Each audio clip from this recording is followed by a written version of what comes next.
Good afternoon. Boa tarde, bem-vindo à conferência de imprensa de Downing Street. Hoje me junto a Jenny Harris, vice-diretora médica da Inglaterra. Como secretário de Habitação, vou apresentar o nosso plano para recomeçar, reabrir e renovar o mercado de habitação em segurança. Mas primeiro quero atualizá-los sobre os números relativos ao coronavírus. 2.094.209 testes para coronavírus foram agora realizados no Reino Unido, incluindo 87.063 realizados ontem. 229.705 pessoas testaram positivo, o que representa um aumento de 3.242 casos desde ontem. 11.327 pessoas estão hospitalizadas com Covid-19, 15% abaixo dos 13.273 da semana passada. Infelizmente, dos que deram positivo para coronavírus em todos os cenários, 33.186 pessoas já morreram. Isto é um aumento de 494 mortes desde ontem. Estes números incluem mortes em todos os cenários e não apenas nos hospitais. Antes de passar ao mercado imobiliário, quero lembrar as pessoas como vamos abordar esta fase da nossa luta contra o Covid-19. Em primeiro lugar, a fim de acompanhar os nossos progressos, estamos a estabelecer um novo sistema de nível de alerta COVID, com 5 níveis, cada um deles relacionado com o nível de ameaça que o vírus representa. O nível de alerta será baseado principalmente no valor R e no número de casos de coronavírus, e por sua vez, esse nível de alerta determinará o nível de medidas de afastamento social em vigor. Quanto mais baixo for o nível, menos medidas serão tomadas. Quanto mais alto for o nível, mais rigorosas serão as medidas. As medidas de afastamento social continuam a ser críticas nos nossos esforços para controlar o vírus. Ao longo do período de quarentena, que começou em 23 de março, estivemos no nível 4, o que significa que a epidemia está, em geral, em circulação e que a transmissão é elevada ou está a aumentar exponencialmente. Graças ao trabalho árduo e aos sacrifícios do povo britânico neste confinamento, ajudamos a baixar o nível R. Agora, estamos em condições de começar a avançar para o nível 3. Faremos a tempo, em passos cuidadosos. Definimos o primeiro dos 3 passos que iremos dar para modificar cuidadosamente as medidas e aliviar gradualmente o confinamento, e começar a permitir que as pessoas regressem ao seu modo de vida, mas de forma crucial, evitando ao mesmo tempo que seria um segundo pico desastroso que poderia sobrecarregar o NHS. Após cada passo, acompanharemos de perto o impacto desse fato no R e no número de infecções, e todos os dados disponíveis serão utilizados, e só daremos o passo seguinte quando tivermos a certeza de que é totalmente seguro fazê-lo. O primeiro passo, a partir desta semana, aqueles que não podem trabalhar de casa devem agora falar com o empregador sobre o regresso ao trabalho. Podem agora passar o tempo ao ar livre e fazer exercício físico com a frequência que quiser. Pode encontrar uma pessoa fora do seu agregado familiar, no local público e ao ar livre, desde que fique a 2 metros de distância. O segundo passo, a partir de 1º de junho, na melhor das hipóteses, desde que os dados permitam, procuraremos fazer o seguinte: reabrir escolas primárias para alguns alunos em turmas de menor dimensão. Lojas não essenciais começarão a reabrir quando e onde for seguro fazê-lo. Realização de eventos culturais e desportivos à porta fechada, sem multidões. E depois, a etapa 3, não antes de 4 de julho, e mais uma vez, só se os dados indicarem que é seguro O nosso objetivo é permitir mais empresas e instalações a abrir, incluindo potencialmente as que oferecem cuidados pessoais, como instalações de lazer, locais públicos e locais de culto. E sobre este último ponto, tenho falado com líderes religiosos e irei reunir no final desta semana um grupo de trabalho para estabelecer quando e como é que os locais de culto podem ser abertos em segurança para algumas das práticas em que pode haver distanciamento social, tais como a oração privada, orações potencialmente privadas que podem ser realizadas antes de 4 de julho. Muitas dessas empresas e organizações terão de funcionar de novas formas para garantir a segurança e trabalharemos com esses setores e indivíduos para buscar a forma de fazer. Tendo dado o primeiro passo para ajustar cuidadosamente algumas das medidas e os nossos conselhos às pessoas sobre o que devem fazer, também atualizamos o que estamos a pedir às pessoas, que é que se mantenham em alerta, que controlem o vírus e que salvem vidas. Para muitas pessoas, o curso adequado ainda significa ficar em casa o mais possível, mas há uma série de outras ações que estamos a aconselhar as pessoas a tomar quando saiam para o trabalho ou para outras atividades.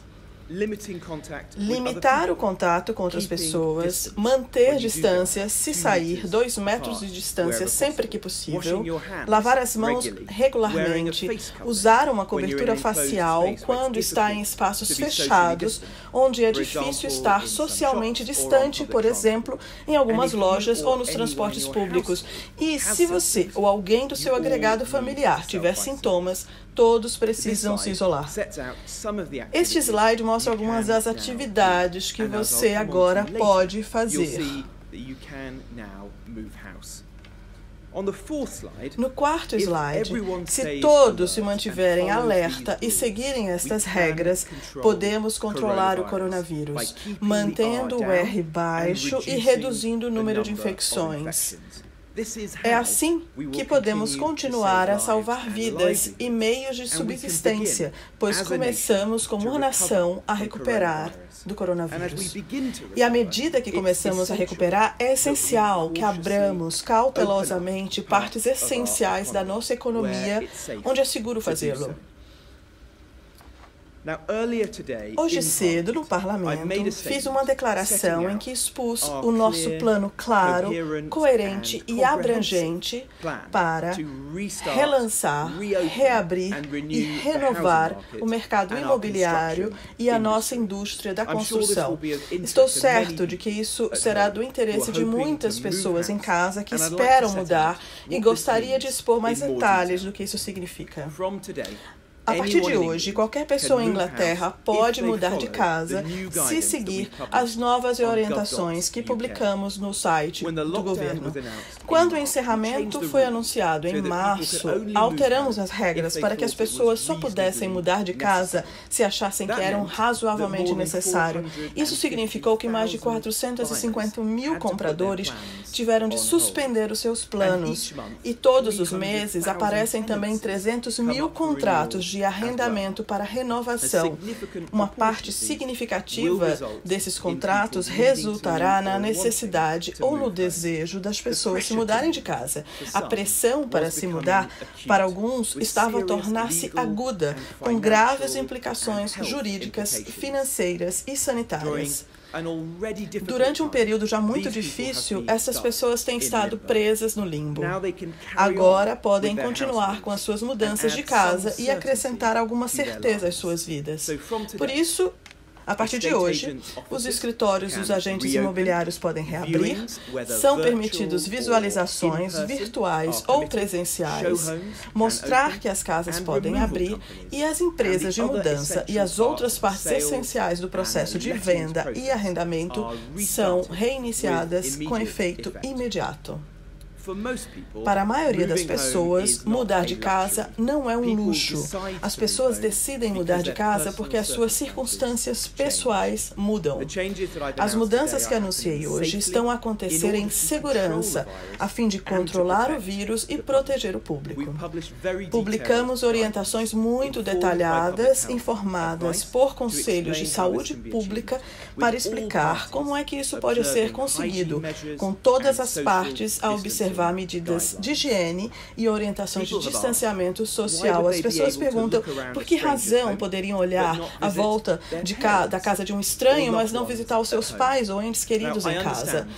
Compreendo por que razão isso pode parecer confuso à primeira vista, especialmente quando as pessoas estão separadas dos seus entes queridos há tanto tempo.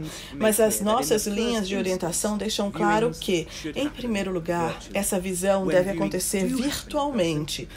Quando as visitas acontecem pessoalmente, estabelecemos um plano claro para garantir a segurança daqueles que já se encontram na propriedade, daqueles que estão a pensar em mudar-se e dos agentes imobiliários e agentes de arrendamento. Estes requisitos incluem as visitas apenas com marcação prévia, as visitas a casas abertas não se realizam e as visitas especulativas em que os compradores ou inquilinos ainda não estão comprometidos são altamente desencorajadas. Todas as partes que sigam orientações estritas em matéria de distanciamento social, todas as portas internas devem ser abertas sempre que possível. O ocupante atual deve desocupar o imóvel durante a visita, sair para o seu exercício físico ou ficar no jardim. Todos os envolvidos no processo de lavagem devem lavar as mãos ao entrarem ao imóvel. E uma vez que a visita tenha sido feita, todas as superfícies do imóvel devem ser cuidadosamente limpas. Existem, naturalmente, exceções. Para aqueles que são auto-isolados ou têm coronavírus, eles não devem estar se movendo ou voltando ao trabalho ou permitindo que pessoas visitem suas casas. Se for esse o caso, todas as partes envolvidas na compra ou venda de casas devem dar prioridade a acordos amigáveis e sensatos para alterar as datas de mudança. Isso tem acontecido em todo o país nas últimas semanas e terá de continuar. Pedimos também aos que estão clinicamente vulneráveis e aos que estão a proteger que considerem muito cuidadosamente a sua situação pessoal e procurem aconselhamento médico e específico antes de decidirem comprometer ou prosseguir com a mudança de residência. Se se encontrar nesta situação e decidir que deve avançar, todos os profissionais envolvidos devem ser sensibilizados para que possam pôr em prática quaisquer medidas de precaução adicionais para proporcionar mais proteção à saúde e à proteção jurídica para garantir que a transação decorra. Um mercado imobiliário vibrante significa mais do que comprar e vender casas. Temos de voltar a construir de novo. E a Grã-Bretanha precisa disso. É algo que este governo sempre esteve empenhado. Algo que o nosso ambicioso programa First Homes vai fazer ainda este ano, com desconto de 30% em novas casas para trabalhadores chaves, inclusive enfermeiros e professores e agentes da polícia. Queremos que eles estejam prontos o mais rapidamente possível. E essa é apenas uma das razões pelas quais estou interessado em pôr a construção em marcha. Para ajudar com isso, hoje estou a anunciar novas medidas para apoiar a construção de casas seguras, permitindo horários de trabalhos mais flexíveis nos estaleiros de construção, onde for apropriado e com consentimento local. Estou a permitir que as obras se candidatem a prolongar o seu horário de trabalho, mais uma vez com efeito imediato, até as 9 da noite, de segunda a sábado, em zonas residenciais e, para além disso, nas zonas não residenciais, e a definir uma posição muito clara do governo de que essas candidaturas devem ser aprovadas pelas autarquias locais, a menos que haja razões convincentes para que não seja adequado. A diversidade de horários de início e fim facilitará a observação do distanciamento social, aliviará a pressão dos transportes públicos e manterá o edifício, a construção britânica. Há muitos exemplos de comportamento responsável e proativo da indústria durante essa pandemia. Gostaria hoje de agradecer a Taylor Wimpey, que agora iniciou a construção em segurança na maioria de suas instalações e começou a retirar o pessoal do esquema de licença e a voltar a trabalhar com salário integral. Estão oferecendo um desconto de 5% para o pessoal do NHS e trabalhadores em novas casas, uma ótima forma de conhecer a contribuição dos nossos heróis na linha de frente. Portanto, obrigado a eles. É também tempo de o sistema de planejamento fazer mais uso da tecnologia digital para operar de forma remota e eficiente durante esta pandemia. Estou determinado a que a inspeção de planejamento esteja na linha de frente desse trabalho. Saúdo a inspeção que está agora a realizar as suas primeiras audições virtuais de sempre. Peço-lhes que tornem todas as audições virtuais dentro de semanas, para que o sistema de planejamento possa ser retomado e tornado mais acessível e fácil de utilizar. Este é o reinício mais abrangente de uma indústria na primeira fase do nosso roteiro, com poucas ou nenhumas transações, mas há visibilidade, nenhum precedente que permita avaliar com precisão o estado do mercado imobiliário. Mas a história nos diz que, em cada recuperação econômica na vida econômica moderna britânica, o mercado imobiliário tem sido a chave para a recuperação. Enquanto secretário da Habitação, farei tudo o que estiver ao meu alcance para apoiar os milhões de pessoas empregados na construção civil e nas indústrias de habitação para ajudar o seu setor a recuperar, dando sempre prioridade à segurança e bem-estar. Quase 100 organizações distintas já assinaram a Carta para Práticas de Trabalho Seguro, comprometendo-se a partilhar a responsabilidade de garantir que as suas instalações funcionem em segurança e de acordo com os conselhos do governo. Gostaria de agradecer a todos aqueles que assinaram e encorajar toda a indústria a aderir a eles.